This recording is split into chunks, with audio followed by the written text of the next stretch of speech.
Greetings, children. Welcome to the online classes. This is Aishwarya. Please like and subscribe the channel for the further updated videos. The following video is for class 5, subject EVS, lesson 9, food as essence of life, part 2. In part 1 of this lesson, we learnt about what is the main essence of life, the food which gives us energy. Then we saw what are the different nutrients, the carbohydrates, lipids, proteins, vitamins, minerals and water, and how much it is present in different food materials. Then we differentiated food materials from plant sources and from animal sources. Then we learnt about millets from page number 115. Now we are going to continue with the class availability of food. The fertility of the agriculture. I'll be reading out from the textbook from page number 116. I hope you keep the textbooks with you so that we can do the exercises as along with the lesson. Availability of food. The fertility of agricultural land and the climatic conditions differ from one place to another in our state. So all type of crops cannot be grown in all the places. Crops like jowar, ragi and paddy cannot be grown in all the places. Now, if they have given something to think about. Think increasing population and decreasing agricultural land is causing a decrease in the availability of food. How? Because people who are eating are becoming more and people who are producing the food are becoming very less, or the land which is available to produce the food is becoming less. A lot of factories and industries are taking over these agricultural land. Okay, therefore the government has taken steps to ensure availability of food for all the people. Okay, if we have to get food, we have to spend money. If we have to spend money, we have to earn properly. If we have to earn properly, we have to study properly. Okay, so our government has taken few steps to ensure the availability of food for all people. First such step is giving milk and midday meals to students in the schools. Now in villages, what happen, the parents don't send the children to the school because they think they have to send them to the school and provide them with the food. Okay, instead of that, if the children or work outside, they can earn some money. So the government, to avoid that, or they to make parents understand that education is important, they provide milk and midday meals to the students in the school. The lunch for the students will be provided in the school itself. Then supplying food materials at nominal rates through fair price shops. Now there is one below poverty line um, card which will be provided for poor people. Okay, poor people who are not able to earn their own earn the food for every day, they will be given with this card called BPL card. If you take this BPL card and go to ration shops, there the food will be available, or the raw materials will be available at a lower price. Now if the rice is 50 rupees outside, there it is only 12 rupees or 15 rupees maximum. Like this, there they provide rice, wheat, then oil, sugar, all these important dal, all these important things will be given from this nominal, at the nominal rates in the fair price shops, okay, or the ration shops. Then steps are taken to prevent unnecessary holding of food materials by the merchants. Now what these merchants will do, they will buy the food materials from the farmers and keep it in their godowns and wait for the price to rise.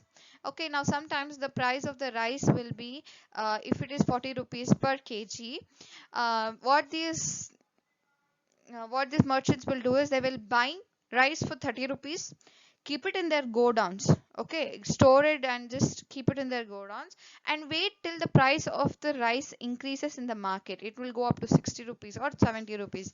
Then they will sell at a profit of rupees 30 to 40 rupees per kg. Understood? that is not good for our market, or good or not good for our farmers also. So there are steps taken where the government sends people to check if the people are keeping away food materials unnecessarily. Then purchasing the food materials from the farmer, storing them in proper godowns, and then distributing. Now, as soon as the food is produced in the lands, it cannot be given to the house. So it has to be stored, transported, and then given in the market. From the market, it has to go to the retail price shops. From the retail shops only, it will reach to different places or different houses. So that is taken care by the government. Purchasing the food materials from the farmer, storing them in a proper godowns, and then distributing them. Then what are the, here they have given in page number 17, what are the advantages of giving midday meals and milk in schools? One thing, it is nutritional food, and having hot food is very good for all of us. Okay. Then as food materials are available, it is possible to prepare food for us. Make a list of food prepared at your home. Today, what you are making for lunch or for dinner, try to write down that list uh, in your textbook in page number 717. Compare this list with that of your friend. Observe whether you and your friend's list of the food will differ. Sometimes it will be different, sometimes it will be same. Complete the following activity. Your food. Season wise. In summer, we usually don't eat very hot food. Rainy season, we like to eat hot food. Winter season also, we like to eat hot food. Then, I hope you can do this activity. In the neighbor's house, you just ask them what kind of food they have prepared. The common food in your village or your town, and the common food of your districts. Next is the common food of different places in Karnataka. Get the help of your teacher. So as I have to help you out, I will show you what are the different common foods. Here you can select one or two food and just write it down in your activity. So common food in North Karnataka. The North Karnataka cuisine is mainly a vegetarian meal. Rice and jola or sorghum are the staples of this region. The main food items are jowar and wheat rotis, accompanied by a variety of spicy curries, pickles, and buttermilk. Then, now the common food in South Karnataka.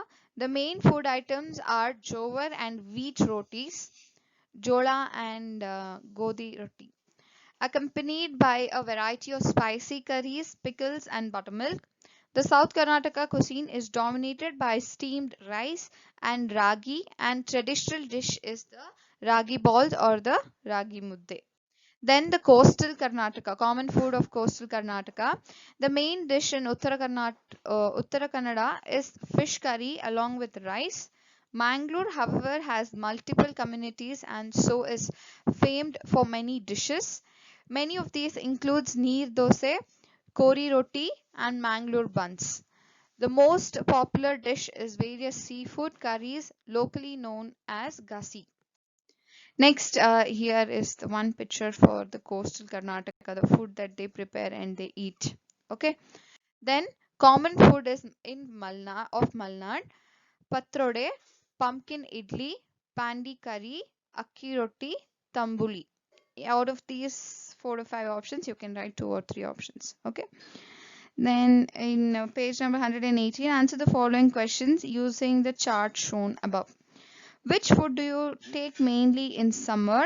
Which food do you take commonly in winter? Which is the main food you of your districts?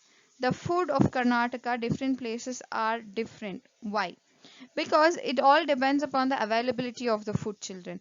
What happens in coastal region or Malnad region or coastal region, the fish is available in plenty. Okay, so what fish is available, so they eat the fish almost every day. In North Karnataka, the jowar is grown very well, so there the food is mainly dependent on that. Then in Malnad region, basically we eat the food which is grown in our regions well.